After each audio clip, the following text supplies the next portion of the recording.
Chapter 1, Rocky Start. It all started on the night of March 2, 1990, which was the birthday of the orphan he found himself in. Ugh. Why the fuck do I hurt all over? Nick muttered as he opened his eyes groggily, seemingly right after going to sleep, only to freeze when he didn't recognize his surroundings. He found himself in a putrid alley with trash strewn all around him and brown brick walls on either side of him. Nick didn't even have time to process this new environment before he felt a wave of agony roll over him from his body and he had to hold in a scream. What the fuck happened? Nick thought in panic as he finally turned his gaze towards his own body, only to once again stiffen when he realized it definitely didn't belong to him. Small pale hands covered in dirt, an outfit consisting of rough burlap pants and a torn cotton shirt that was equally covered in mud and other unidentifiable things. The size was all wrong as well, as unless the world got much bigger he was barely 4 feet tall, which led Nick to quickly figuring out he was in the body of a child. Stay calm, breath in. He took a breath and out he exhaled. Nick was always good about controlling his emotions, and in this instance it really came in handy as panic had begun to set in. Before I even start to unpack the implications behind becoming a child, I need to get to safety and maybe get checked out if this pain is anything to go by. Nick thought seriously. Gritting his teeth, Nick lifted himself up out of the pile of trash he was laying on as pain flared up from his ribs, specifically at the movement. Definitely have some broken or at the best bruised ribs, he noted mentally while trying his best to ignore the throbbing pain coming from his head and the stiffness of the skin on his face like it was coated in a thick layer of dried blood. Probably yes, he mused seriously. When Nick stepped out of the alley but ran into someone and fell back with an audible whimper of pain from the impact. "Are you all right?" a male voice with an English accent asked seriously, and looking up Nick say that the person he had just ran into was a man with blonde thin hair and a narrow but decently handsome face in a black uniform with a matching cap. Nick recognized the outfit as an older version of the British police uniform and was momentarily surprised to see someone cosplaying it before the pain brought his thoughts back to his current situation. "No sir, I can't seem to remember anything and I just woke up in this place. You know what happened?" Nick asked while acting like a scared amnesiac, which he may as well have been. The man's brows furrowed as he frowned while genuinely giving Nick a thorough look over as he started finding clues that painted a very unpleasant picture in his mind. How could it not, when Nick clearly had a terrible head wound and was holding his side as though he was seriously hurting from it while being horribly dirty? The man's face softened in pity. "What do you remember, lad?" he asked seriously while taking out a notepad and pencil from his uniform's breast pocket. Nick frowned as though in deep thought, but that caused his head to hurt, so he stopped and shook his head. "Just my name, mister," he said honestly. The man sighed as his hopes were dashed. "All right lad, what's your name?" he asked calmly while trying to smile reassuringly at Nick. "Nicholas Iron," he answered honestly, and the man wrote that down. "Okay lad, if you come with me we'll get you sorted back at the station and see about finding your parents, all right?" the man said reassuringly while holding his hand out, which Nick took. Nick quickly learned that rather than cosplaying an old English police officer, the man actually was in fact a modern police officer. Thanks to the newspaper the officer had in his white police car, Nick had learned that he was not only in the body of a child but also nearly 33 years in the past as well. The officer didn't think much of Nick's reaction to the date, since he had just assumed it had something to do with his amnesia. What the fuck is actually going on? Nick couldn't help but feel anxious and afraid at this ludicrous scenario he found himself in. Chapter 2, System Start. The majority of the ride to the police station was filled with the officer asking Nick questions in hopes of jogging his memory, but the blank look and shake of the head Nick gave him showed how fruitless that was. The officer led Nick by the hand into the station, getting some curious looks from the other officers along the way until he reached the reception office and spoke with the officer manning the desk.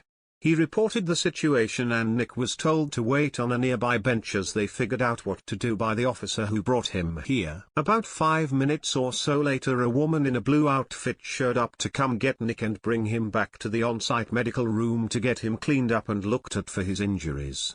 Nick was embarrassed at needing to strip for the examination but understood the necessity of it with his possible full-body injuries. The moment he removed his shirt, which was thrown away, The woman gasped in horror as all across his chest were massive purple and blue bruises and welts.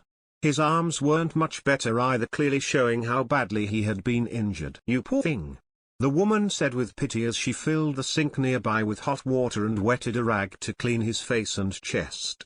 She was as gentle as she could be, but Nick still had to grit his teeth in pain as she wiped the gunk off of him. Nick's shirt had taken most of the disgusting stuff, but some of the rotten fluids had still soaked through and covered his torso. Once his chest was clean, the woman moved on to his neck and head, which didn't have anything covering it and was as a result covered in a foul-smelling mix of trash, mud and blood. Unfortunately, this also meant that the woman needed to be much rougher with her scrubbing, which hurt a bit. She couldn't help apologizing multiple times, seeing the teary eyes of Nick, but didn't stop cleaning him up. The biggest problem came from Nick's hair that was basically unsalvageable, with all the stuff stuck in it, requiring the woman to cut it all off with a pair of scissors. It was at this point that Nick learned that his new body had grey, almost silver blonde colored hair. The woman got a bit angry at whoever caused Nick to end up like this as a result, as such a hair color was very rare and interesting but not unheard of. It was usually found in people with family histories of nobility due to the inbreeding nobles of old did. Once his hair was basically gone, the woman thoroughly cleaned his head, revealing the bruises on it, including a particularly nasty open gash on his forehead. Nick was allowed to wash his lower half on his since he clearly wasn't injured there, merely dirty. Once he was clean, the woman gave Nick a blanket to cover himself with while she took his foul-smelling clothes away to be disposed. Now alone and basically naked, Nick was startled when a loading screen popped up right in front of his eyes. System initiation complete. Welcome host to the Ringmaker's system. Name, Nicholas Iron. Race, human wizard. Age: 10. Title, none. Ring points: 0. Missions, none. Inventory, locked. Weapon, none. Armor, none. Accessories, none. Starter pack available, accept now. Y/N. Nick blinked a few dozen times in quick succession to make sure he's not seeing things, but when the screen didn't disappear he grew excited. How could he not, when before he died he had heard of similar scenarios happening in popular media such as anime or online stories? He didn't agree to accept the starter pack, however, as he didn't have access to the inventory function and wasn't willing to risk a bunch of items popping up out of thin air in the middle of a police station. "No officer, I have no idea how these valuable things popped out of nowhere. Please feel free to keep them for safety's sake." "Yeah right, I need all the advantages I can take," Nick thought with a small chuckle that merely flared up his injuries, making him have to hold his laughter. Chapter 3, Orphanage and Starter Pack. After being left alone for half an hour, the woman finally returned with a new set of clothes for Nick that she had an officer have his wife bring up to the station that were hand-downs but should fit Nick. He didn't mind wearing second-hand clothes since he had an older brother before he had found himself in his current situation, so he had worn them before. It was a simple set of clothes made of jeans, a t-shirt, underwear, socks and shoes that was slightly too big but otherwise fit just fine. Despite the wounds on his head, the woman said that Nick was a pretty cute kid and was sure to grow up into a real heartbreaker. He thought she was merely trying to make him feel better and nodded without really agreeing, which seemed to make her happy enough. An actual doctor came in eventually and tested Nick a bit with several specially designed tests, after which he declared Nick to truly have amnesia. The cause was obviously the multiple blunt force injuries on his head, and after checking all of the other wounds on Nick stated that it was likely some older children around 13 who probably did it, from the fact none of his bones were broken. Nick had to stay the night at the police office as they looked for his parents or any other place for him to stay. The next day, when no public records of Nick came up, they started the process of moving Nick into an orphanage as a ward of the state. The nearest orphanage willing to take him in was St. Matthew's Home for the Lost. It was a well-funded place that obviously took good care of the children there, as they were well-fed and each had laugh lines from smiling. The rules for the orphanage weren't particularly hard to follow, as it was basic stuff like no fighting or stealing, so Nick was a very well-behaved individual, if a bit quiet since he didn't talk much. The caretakers merely thought that it was because of his head injury and didn't push him to interact with the other kids. It was only after a week that Nick finally got enough privacy in his room to accept the starter pack from the system safely, in his opinion. He was very excited about it but double-checked the makeshift lock on the door to ensure secrecy.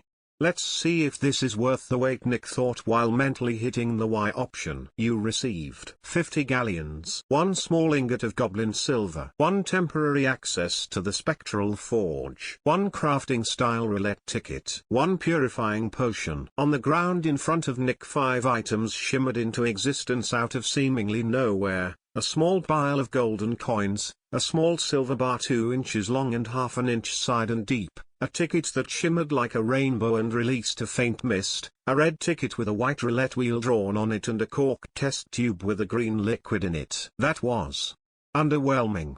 Nick thought with a sigh and a shake of his head at how overhyped up he had done this action. This whole time he had assumed it would be some grand and amazing thing, but in truth the items just manifested without any fanfare. Now what is all this stuff? He thought as he reached out and picked up a single one of the gold coins and examined it carefully. He couldn't explain it, but there was a sort of feeling coming from the coin that screamed how it was different than normal money, but Nick couldn't tell what until a small screen appeared next to the coin describing it. Galleon, the highest denomination used by wizards or witches in this world, worth 17 sickles or 493 knuts. Well, that's handy. Also confusing since the conversions of those coins are hard to keep track of. Nick thought with a frown as he fried his brain trying to figure out the ratio for the conversion of smaller coins to bigger ones. What are these other things good for then? Small goblin silver ingot, a jeweler's ingot of goblin silver. Goblin silver hold enchantments fairly well and is stronger than normal silver by many times. Access ticket, when torn sends the host to the spectral forge that exists in the Wraith realm and is fully stocked with any equipment a smith could ever want. Roulette ticket, when torn summons the related roulette wheel for a single random prize as per what it lands on. Purification potion, a potion created for the sole purpose of removing the impurities in one's magic circuits that form over time from inactivity. Chapter 4, Starter Pack Stuff and Befriending Harry. Judging from these descriptions, the best way to use this starter pack is use the potion first, then the crafting style roulette ticket and finally the forge access ticket. Nick thought seriously as he eyed the potion questioningly. Fuck it. He finally steeled his resolve and grabbed the test tube and uncorked it before closing his eyes and downing the liquid inside. He waited for a moment, then another, but nothing seemed to happen. Nick looked at the test tube in confusion when he felt no change at all. Was that it? He questioned in disbelief. The answer was obviously no, as moments later Nick felt a pulse from his stomach followed by another and another, with each pulse feeling like fire was growing through his veins like ivy. It was horribly painful, like fire ants biting him all over his body, lasting a full minute before vanishing just as suddenly as it began. Immediately Nick could feel the difference from before he drank the potion, as he could literally see the magic of the galleons nearby and intimately feel his own magic flowing through him, steady but weak. Nick had already figured out that he was in the world of Harry Potter with all the hints he's been given so far, but he didn't remember the books mentioning a phenomena like this, meaning that potion was likely way more valuable than he initially thought, making him regret drinking it a little. One opportunity lost, but I got another in exchange, so no use crying over it. Next is the crafting style. Nick thought with a shrug. Carefully reaching over, Nick grabbed the ticket with the roulette wheel drawn on it and, taking a deep breath, ripped it in two. This time there was a big spectacle as from the torn ticket mist spewed out in huge amounts until it filled the entire room before collapsing with a rather loud bop, revealing a roulette wheel with an uncountable number of sections and a red pointer waiting for Nick to spin it. Now we're talking. Let's do this. Nick grinned and grabbed the side of the wheel and pulled down as hard as he could. The wheel hummed as the pointer flicked the pegs while they spun past it. After a minute the wheel began to slow before eventually stopping on a section that was blue-colored. Congratulations on receiving the crafting style, Celebrimbor. Hold on, Celebrimbor as in the Lord of the Rings Celebrimbor? Nick thought incredulously before the roulette wheel exploded into mist that then shot up his nose and imprinted the basics of the style directly into his mind, giving him a massive headache. Fuck. This system might as well be called the abuse system with how bad it's treating me, Nick complained as he rubbed his temple to try and ease the headache. I'll wait till tomorrow before I continue because it's hard to focus with this fucking throbbing in my head. Nick decided and hid the rest of his starter pack in the small hiding space under a board in his closet and removed the lock on his door. The night wasn't peaceful for Nick as his mind was filled with the images of an elf forging while talking about what he was doing as well as how. It was extremely realistic and lifelike, as even when Nick thought of a question the elf would answer it without pausing his forging at all. Nick woke up the next day with a bitter smile as he was learning even in his sleep now apparently. Nick got dressed and grabbed his bag before leaving his room, as today just so happened to be the first day of him going to school since he was in fact underage and thus required by law to attend. He wasn't looking forward to it at all since before being reborn as a 10-year-old he was 27 and in college for his master's degree in chemistry. This was to say that he was being forced to attend classes so far below his actual level that it may as well have been physically painful. What Nick wasn't expecting, however, was that he was in a class with the Harry Potter and his cousin Dudley Dursley. Nick stood out like a sore thumb when he was introduced to the class thanks to the huge scab and yellow and brown bruises on his head alongside the short grey locks of hair that had managed to grow back in the past week at the orphanage. Nick could tell that when he treated Harry in a friendly manner during the class that it made the boy's whole day as he cheered up considerably.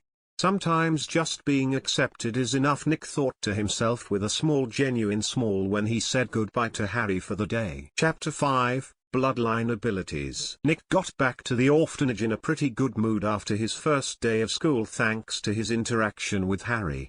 I hope Dumbledore doesn't try and cause problems for me because I decided to be friends with Harry, he thought with a frown. This was a valid concern since it was heavily implied in the books that the old wizard had purposefully manipulated Harry's life after he was orphaned in order to lead him down the willing sacrifice route.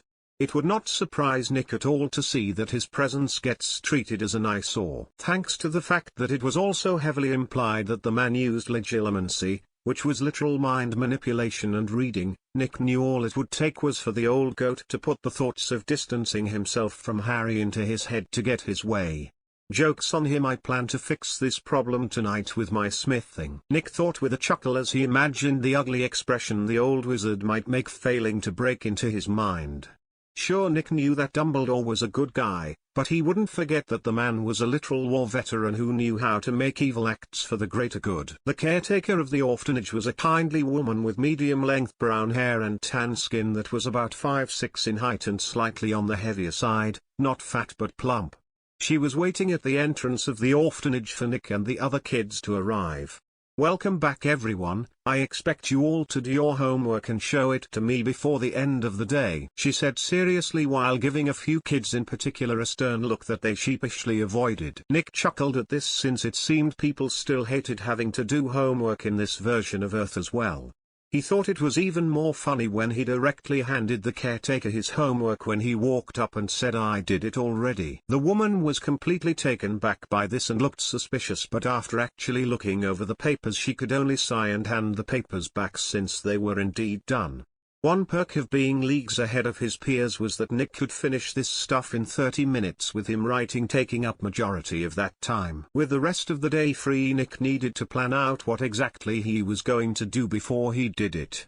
Obviously I can't just disappear into my room and use my astral forge ticket, as they would get suspicious when I don't come down for dinner. I suppose I can focus on trying to figure out what the hell is going on with my magic, since Harry and I apparently had a whole conversation in Parzel tongue without realizing it. He thought seriously. That was a very concerning thing to learn for Nick, as until one of the kids in the orphanage told him about it he hadn't even known it happened. Apparently midway through a conversation both he and Harry started to speak in a strange hissing sound according to the kid who had overheard them. It's possible that this body had puzzle-tongued wizard lineage from somewhere in its family tree, which also explains my hair color. Now that I think about it, this ability likely awoke from that potion clearing my magic circuits. It makes sense, as if the ability was found in the blood, then all pure blood wizards have the genetic predisposal to manifest these abilities but can't due to long-term circuit degradation. He thought seriously. The pure blood community would be horrified if they could hear Nick's thoughts right now, as he had basically discovered that the reason for their decline was because they themselves wasted their gifts to the point they simply couldn't manifest as easily anymore. They all thought it was because of the purity of their bloodlines, but in truth it was because they and their ancestors were worthless wizards. This also explained why half-bloods tended to be very talented, as the sudden inclusion of pure circuits from the Muggle blood cleared some of the atrophied ones. Nick wouldn't know if his theory was true or not for a long time though, since things with the ability to clear magic circuits were entirely unheard of. Wait, if this is true, does it mean that I have other gifts as well, since pure blood families have all mixed at some point? He wondered seriously. Nick decided to spend the next few hours until dinner testing this question, but was left unable to tell because ironically most bloodline gifts needed a magical scenario to show themselves, and he was in the Muggle world. Chapter 6, Celebrimbor Style. Dinner was a simple affair, with each child being given a bowl of hearty stew and a thick slice of bread for their meal. It wasn't extravagant by any means, but it was enough for their growing bodies to work off of without any issue. The oldest kid in the orphanage was merely 13 after all, since most after that point were adopted or moved out on their own after finding work. After dinner the kids were sent to their rooms for the night while the lights were turned off to save power during the night. This was when Nick chose to make his move and use the forge ticket to try and craft his first ring. Before that though, he sat on his bed and familiarized himself with the Celebrimbor crafting style he had. It was different than one would expect at first glance, since as a matter of fact it did differ from standard Muggle ring smithing in several ways beyond just being magical in nature. Not to make the mistake of thinking that it wasn't a very labor-intensive thing, because it was. The biggest difference was that the style was actually very spiritual in nature and required the smith to use their spirit during the forging. This didn't mean literally putting their soul into the item, or else the smith would end up as a lich like Sauron, bound to their creation but otherwise immortal. That might appeal to some people, Voldemort, but Nick didn't want to cut off his future like that, even if it offered a supreme artifact in exchange. The correct way to use the style would be to use the smith's soul to imprint magical concepts onto their creation before setting the ring into its final shape. While this meant that the crafting style could be used by anyone, technically the style was created and designed with powerful souls like those of elves in mind. Thankfully, with Nick's magical circuits cleansed, both his mind and soul were improved qualitatively to the point of just barely matching the average elf. This was because magic needed a balance between three things to grow stronger: the mind, the body and the soul.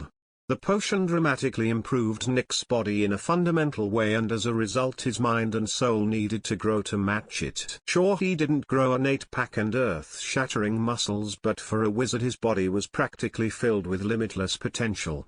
If he exercised his body, his magic would grow as well, so long as he also continued to learn as he did so. There was a large downside to this style of crafting, however, in that the effects of the rings created could only be from things one understood themselves, or the smith would need pure power to imbue that property. This, in addition to how much stress the method put on the smith, meant that Nick was guaranteed to be exhausted by the time he was done with just this one single ring. Time to get started, Nick thought once the lights were turned out in the rest of the orphanage. Grabbing the ingot, a single galleon and the ticket from his hiding spot, Nick took a deep breath before tearing the ticket in two. Immediately the ticket started smoking and burning, and there in the middle of the room a bronze door with an intricate carving of 1,000 smiths hammering away at a single anvil appeared. The door was massive, as it went from the floor all the way to the ceiling and was nearly 7 feet across as well. That is certainly an impressive looking door at the very least, Nick thought in awe while closely examining the door from every angle. Once he was satisfied with his investigation, Nick took a deep breath to calm his nerves and reached out to push the door open.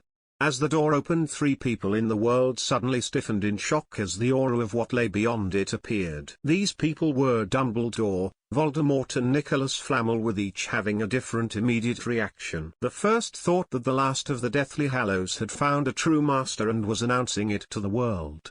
The second thought that a powerful artifact had been created and could only bitterly ignore it due to his current wraith-like state. The final person, however, was the oldest and most knowledgeable alchemist in the world and recognized the astral realm for what it was due to the song it sang, that of a craftsman. Flamel thought that after so long someone else had finally tapped into the astral spaces for their craft, even if he didn't recognize the craft itself, and celebrated. Chapter 7. Sana. Nick saw that beyond the open door awaited a strange white room that was filled with glowing silver equipment of all sorts that gave off a delicate but powerful feeling. From hammers to ring molds, the room had everything that the crafting style told him he might need, and then loads more. Nick wasted no time walking into the room and was startled when the door closed behind him and he felt a foreign energy sink into his body from all directions. Nick didn't panic, as he instinctively knew somehow that this was merely the acclimatization that everyone who enters the astral realm undergoes, so that the next time they do it doesn't cause a scene. The process was over in about a minute, after which time Nick started to examine each of the tools to see if there was anything different about them, but quickly figured out that there was nothing. Alright, so first I need to decide on a design for the ring. Luckily there is several designs pre-made, Nick thought with a grin as he moved over to the ring molds sitting on a shelf at the side of the room. There were 5 total for him to choose from, but only 2 of them were acceptable to Nick since the others were designed to house stone settings. Of the 2 remaining, one was a simple band without any flourishes that appealed to Nick due to its discretion. He of course remembered that he could create the ring with the ability to go ignored, but that would make this forging session even harder than normal, if not impossible, since he was definitely not as skilled as Celebrimbor was with the style, even though he has full knowledge of it. The second option was designed as a bird with its wings spread, with the wings creating the band around the finger. Nick didn't need to think all that much to immediately drop this from the choices, since it very much stood out. With the choice made, Nick grabbed the mold and brought it over to the infused smelter that would melt down whatever was placed into it and fill the crucible with only the best mixture for forging. Into this device Nick placed the galleon as well as the goblin silver ingot and stuck his palm against the magic power source. Doing this not only infused the metal with his magic, raising its affinity to him, but also powered the machine. This was an efficient process that only took 5 minutes to complete, leaving a white gold alloy heavily favored to the silver with a loss of about half the pre-smelted material, which stung a bit but was acceptable. Nick grabbed the crucible with the special tongs located on the side of the machine and carefully poured the molten metal into the mold, but frowned when he was left with half of the material, and so made a split-second decision to grab the bird ring mold as well. I'll leave the extra as a blank for later forging, he thought as the mold accepted the rest of the molten metal. Nick then waited for 10 minutes for the metal to harden in the mold before he moved it over to the anvil and cracked the simple band ring mold open, causing the still red-hot ring to fall onto the anvil with a melodic ting. Nick grabbed the small special hammer and tongs nearby and took a deep breath before he started to move his spirit according to the crafting method. His clothes billowed as though buffeted by wind that didn't actually exist, as his spirit manifested as a sort of bright white aura around him. Nick knew this was a result of his sloppy execution of the technique and quickly worked to bring the manifestation under control and limit it to his arms as the crafting method demanded. It was hard and uncomfortable for Nick, as he was literally commanding his very soul, which was not a natural thing to do. Being in the astral realm where soul could manifest easily helped, but it was still not a simple matter. It took him nearly an hour, during which he kept the ring hot in the forge but not melted. Once done, he finally started his forging while pushing the will to protect his mind into the metal with each hammer strike. Hours came and pasted, but Nick remained in place, striking the ring over and over again until finally he heard a dull hum coming from the ring, proving he was successful, and he had to grab the anvil to stabilize himself as the exhaustion hit him all at once. I name you Sanar after the very thing you were created to defend, Nick said with a surprising amount of authority, and the ring stopped humming as it accepted its name. Chapter 8, ring points and shop. Nick grabbed the blank ring as well as Sanar and left the forge, causing the door to immediately fade into nothing. He placed Sanar on his ring finger where it shrank to fit him perfectly, which was merely an inherent ability all rings forged in this style had, and placed the blank in his hiding place before flopping on the bed and passing out. It was another night of Elfcraft's master-filled dreams, only this time Nick was surprised to see the tall elf inspecting Sanar carefully. It is not on the same level as any of my own works, but that is to be expected," the elf said arrogantly, to which Nick wanted to roll his eyes. "It is interesting what you imbued the ring with, though, as I had never thought to create protections in the wielder's mind, though in hindsight perhaps I should have, not that it matters now," the elf said with a melancholic look. "Nonetheless, it is possible for an amateur such as yourself, and so I officially give you my blessing to continue my, no, I suppose it's now our legacy. May it serve you better than it did myself," the elf said, and Nick left that odd dream and awoke to the caretaker shaking him. "Had trouble getting to sleep at a decent time?" she asked, concerned. Nick rubbed his eyes and yawned, still a bit tired but to an unbearable degree. "Nothing to worry about, Miss Smith, I'll be okay in a bit," Nick said before yawning again. The woman didn't look convinced, but apparently decided to trust him and left after telling him to wash up and get ready for school since he missed breakfast. Nick stood up and stretched, causing his joints to pop pleasantly even though the muscles in his body all ached and were sore from the forging the night before. Thanks to the method employed by the crafting technique during forging, the stress of the activity was spread all over the body, causing every muscle in his body to be in a state of exercise. This made the physical exhaustion much worse, but on the positive side it also made his whole body stronger over time. Celebrimbor included this in his crafting style so that if he ever passed it on, that his inheritor would not be useless in battle. Power was quality after all. Nick quickly washed up and got dressed, which brought his mind some clarity, which he used to identify Sanar with the system, and he wasn't disappointed. Ring name: Sanar. Grade: uncommon. Abilities: mental shielding, auto-sizing, defensive counterattack. Description: a simple band ring forged in the Celebrimbor style by Nicholas Iron with the will to protect his mind from all foreign intrusion. System appraisal: a decent piece of magical jewelry made by a novice. Congratulations on a successful forge. You earned 50 ring points. Ring points detected. Unlocking system shop function. I wasn't expecting to get a great evaluation, so this is just fine to me, but what's this about a shop? Nick thought after reading the notifications. He quickly opened his status screen, and there just under his point value was an additional tab labeled shop by the system. I wonder what this shop has to offer? He thought curiously and mentally clicked the tab. The answer to that question became apparent immediately afterwards as a list of 4 categories appeared: material, equipment, tickets and books. Well, that makes sense, I suppose, he thought with a nod of acceptance. The material list was basically made of every material you could think of to make a ring, as well as their prices in ring points, including dangerous things like activated uranium. Nick made a mental note not to purchase anything with lethal qualities before he had protection. The equipment tab had all the equipment that he saw within the Astral Forge listed individually with their prices, and he noted that he could only afford a hammer out of everything. The tickets tab, however, was where things got interesting, as it had 3 subsections listed as roulette, buffs and mystery. The first 2 needed no introduction, but the third certainly did. The mystery tickets were, as their name suggested, mysterious, but according to the system they served as a means of gambling a set amount of points for the chance to get a more valuable type of item or ticket. The chances of that were very low, however, as it was a merely 10% chance per ticket. The books section of the shop included literally every book ever written, as well as the price of them. The price of some books were crazy high though, such as the Mysterium's Asses was set at a whopping 20 billion ring points. Chapter 9, Bullies. Nick was surprised how no one seemed to notice the brilliant ring on his right hand in the orphanage or on the bus ride to school. The only time this changed was when he sat next to Harry after turning in his homework. "Where do you get that ring?" the bespectacled boy asked with clear confusion. Harry knew from the previous day that Nick was an orphan just like him, so he was worried that it was gotten through thievery, even if Nick didn't seem the sort to do such a thing. Nick chuckled at how good-natured Harry was despite the life he's led so far. Not to worry mate, it's not stolen, honestly made it just last night.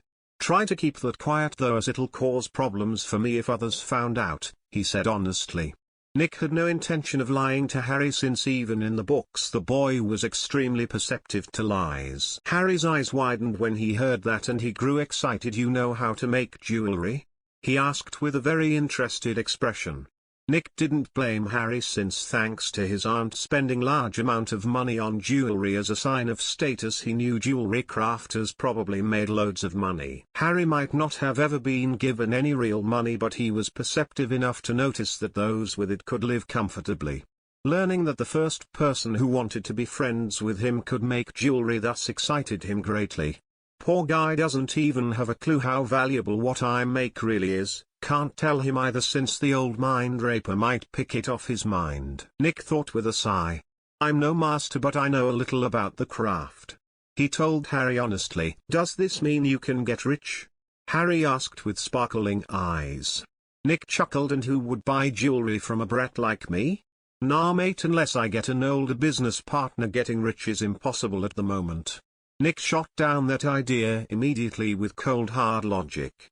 Harry paused for a moment but nodded in a depressed agreement at that truth-filled statement. Besides, the metal I need to make stuff doesn't exactly grow on trees, and don't get me started on the tools, Nick said in exasperation. Then how did you make that ring? Harry asked, confused. Got lucky enough to have some metal fall in my lap and borrowed some tools temporarily to make this ring and the unfinished form of another, Nick said without technically lying, since what he said was true, just missing some details. You have another ring? Harry asked, surprised at this information. Nick was about to reply when he was interrupted by Harry's cousin and his gang of 2 other boys, each looking stupider than the last. Oi! Stay away from Harry, he's a freak. The fat boy said rudely with his arms crossed. Harry seemed to shrink at the boy's presence and words and looked at Nick with teary eyes, expecting him to agree with his cousin like everyone seems to. This didn't happen, however, as instead Nick stared Dudley in the eyes without restraining his magic, making the boy recoil in instinctive fear. How so? Nick asked calmly and clearly without any emotion at all. Dudley froze at the question as his atrophied brain cells tried to find an answer, but he could only spew out, because my parents said so. Angrily trying to justify himself. I didn't ask what your parents said. Nick intensified his magical pressure on the boy. I asked how he was a freak, he said coldly. Harry watched in amazement and awe as Nick didn't even need to stand in order to bring his cousin to heel despite the size difference between them. Dudley looked like a goldfish as he opened and closed his mouth trying to find an answer, but eventually gave up and simply left angrily. Harry looked like he wanted to cry tears of joy over how Nick defended him and swore to himself he'd never betray his trust even if it killed him. Nick was totally unaware that he had basically just kicked Ronald Weasley out of his spot as Harry's bestest friend before he even got it. What he did know was that Dudley was bound to report this to his parents, who would try and cause problems for Harry or even Nick himself. He sighed at this knowledge, since he had only just made Harry's life a little harder, but he couldn't help himself as he can't stand bullies. In his previous life he himself had been the subject of attack by bullies due to his intelligence, and it showed in his borderline antisocial personality. Chapter 10. Personal observations. Nick apologized to Harry for the problems this may cause him, but the boy who lived refused to hear any of it, since he felt it was totally worth it. There's not much more they can do to me that I don't already have to deal with. I'll probably just not be given dinner again. It's fine, I'm used to it, Harry said with a shrug, and Nick came this close to going off in anger but restrained himself. It was one thing to read about the abuse Harry suffered from in a fictional story, but this was Nick's actual world now, and Harry was his friend, so hearing this stoked his rage. A nearby windows cracked from a bit of accidental magic fueled by Nick's anger, and he quickly put a lid on his magic before someone got hurt. Harry was stunned to notice that during this outburst Nick's eyes seemed to change color, but on second glance they were completely normal in color, making him think he was seeing things thanks to his shoddy glasses, and kept it to himself. I'll bring you some food tomorrow, so don't worry about it, mate. Nick promised before the teacher started roll call. Much like the previous day, Nick was bored out of his mind, but this time he was able to alleviate some of that boredom by helping Harry with his own work. It became clear that Ron had a bad influence on Harry in the world of the story, as Nick found that Harry was actually very smart and hard-working with the right reinforcement. Nick was pretty sure that the only reason Harry struggled at Hogwarts was because Ron convinced him to goof off instead of study or practice magic.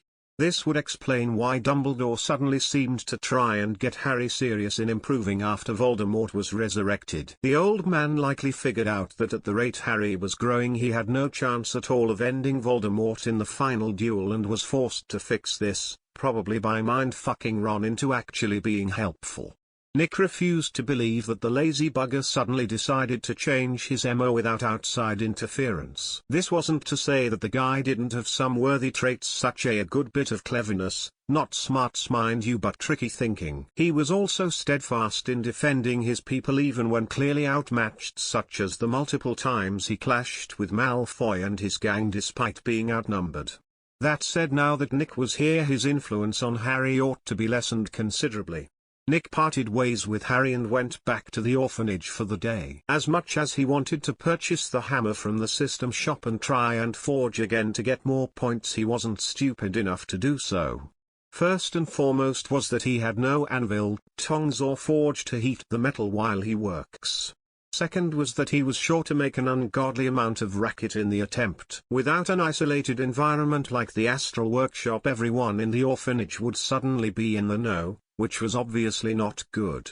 This meant that rather than gaining points by forging more rings, that he instead spent the few points he had to buy the fundamental books of magic that he found to prepare for Hogwarts. Nick would be more surprised if he didn't get a letter for the school with the rate his magic was growing passively. In the mere 2 days he had his circuits cleansed, his magical energy had nearly doubled as his trifecta mind, body and soul slowly got back in sync with each other. Nick was aware that the growth would slow down dramatically soon enough, but that didn't mean he wasn't aware that his own magical energy currently exceeded Harry's by a good chunk. His sensitivity to magic from his clear circuits let him gauge the amount of magic in his surroundings, which was how he knew. The biggest downside to this sensitivity, however, was that he could also feel the soul shard in Harry's forehead. How could he not when it practically radiated evil aura constantly, though Nick found it funny how Harry's own passive aura bullied the soul shard into silence constantly since the main soul was weakened. This was also the reason that, unlike the other Horcruxes, Harry didn't corrupt those near him for long periods of time. The only victim of that soul shard was Harry himself, but that would only become problematic later when Voldemort started to regain his power. An interesting moment of karma happened the next day when Nick was called up to the principal's office.